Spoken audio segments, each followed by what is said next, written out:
Hi friends, welcome to London Tamil kitchen. உங்களில் எத்தனை பேருக்கு உளுந்து முறுக்கு பிடிக்கும்? உளுந்து முறுக்கு எப்படி செய்கிறேன்னு சொல்லி பார்ப்போம் வாங்க.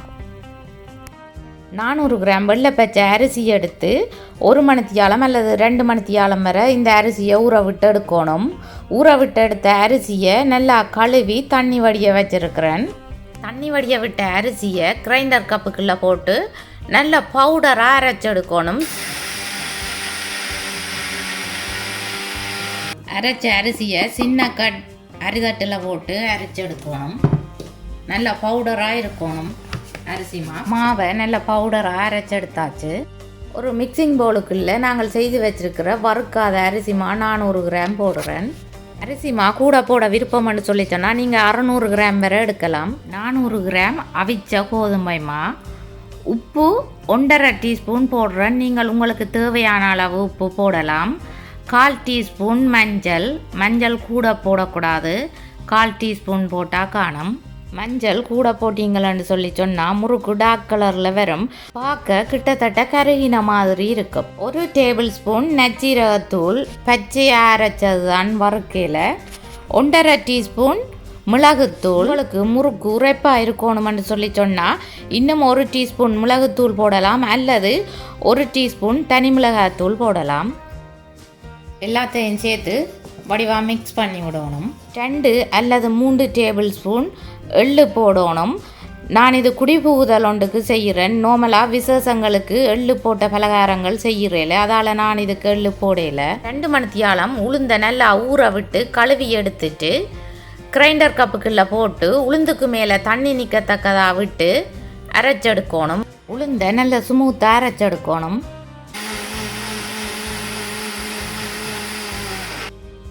உளுந்த நல்லா ஸ்மூத்தாக அரைச்சி எடுத்துட்டேன். அரைச்ச உளுந்த மிக்ஸ் பண்ணி வச்சுக்கிற மாவுக்கு விட்டு குழைச்செடுக்கணும். நீ கையால் குழைச்செடுக்கிறேன். அரைச்ச உளுந்துன்ற ஈரத்தோடையே தான் இந்த முறுக்கு மாவை குழைக்கணும். குழைச்சி பார்த்துட்டு காணாட்டித்தான் நீங்கள் கொஞ்சம் தண்ணி விடலாம், அதாவது உங்களுக்கு தேவையான அளவு தண்ணி விடலாம். அரைச்ச உளுந்துன்ற ஈரத்தோடையே இந்த மாவை குழைச்செடுக்கக்கூடிய மாதிரி இருந்தது, அதால் நான் தண்ணி விடையில. முறுக்கு ரெடி. முறுக்கச்ச முறுக்குரலுக்க போடுறேன். 1 கையளவு முறுக்கு மாவை எடுத்து முறுக்குரலுக்க போட்டு முறுக்கு பிழிஞ்செடுக்கணும். கண்ணகப்பை ஒன்றுக்கு பின்னால் ஒயில் பூசி வச்சிருக்கிறேன். கண்ணகப்பைன்ற பின்பக்கம் இந்த முறுக்கை பிழிஞ்செடுக்கிறேன். 3 சுற்றி இருக்கிறேன்.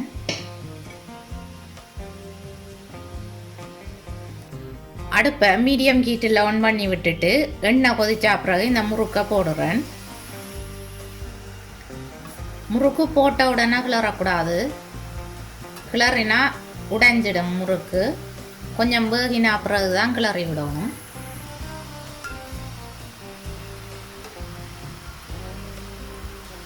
முறுக்கு இப்படி கோல்டன் கலராக வர நாங்கள் வடித்து எடுக்கணும். இந்த கோல்டன் கலராக வந்துட்டுது, வடித்து எடுக்கிறேன்.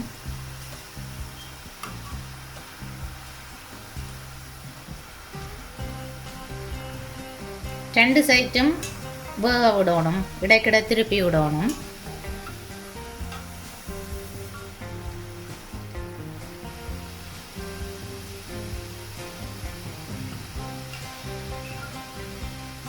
இந்த முறுக்கை பார்த்தீங்கன்னு சொன்னால் கோல்டன் கலராக வந்துட்டுது. அதோட இப்படி அமர்த்தி பார்த்தா ஹாட்டாக இருக்கும். இப்போ வடித்து எடுக்கணும். தட்டுக்கு வைக்க நான் முறுக்கு சுட்டு எடுத்துட்டேன். இனி மிச்சத்துக்கு நான் எள்ளு போட்டு குழைச்செடுக்க போகிறேன். எள்ளு நீங்கள் 2 to 3 டேபிள் ஸ்பூன் போடலாம். எள்ளு போட்டு குழைச்செடுத்துட்டேன். எள்ளு போட்ட முறுக்கையும் பொரிச்செடுக்கிறேன். எள்ளு போட்டால் தான் முறுக்கு கூட டேஸ்ட்டாக இருக்கும். முறுக்கு எப்படி வந்திருக்குதுன்னு பார்த்தீங்களா? நல்லா கிறிஸ்பியாக வந்திருக்குது. எப்படி வந்திருக்குன்னு பாருங்க. நல்ல கிறிஸ்பியாக வந்திருக்குது. என்னுடைய வீடியோ பார்த்ததுக்கு நன்றி. இந்த ரெசிபி உங்களுக்கு பிடிச்சிருந்தா நீங்களும் ட்ரை பண்ணி பாருங்கோ. எப்படி வந்ததுன்னு சொல்லி எனக்கு கமெண்ட் போடுங்கோ. மீண்டும் ஒரு அமேசிங்கான ரெசிபியில் உங்களை சந்திக்கும் வரை உங்களிடமிருந்து விடைபெறுவது உங்கள் மதிபா.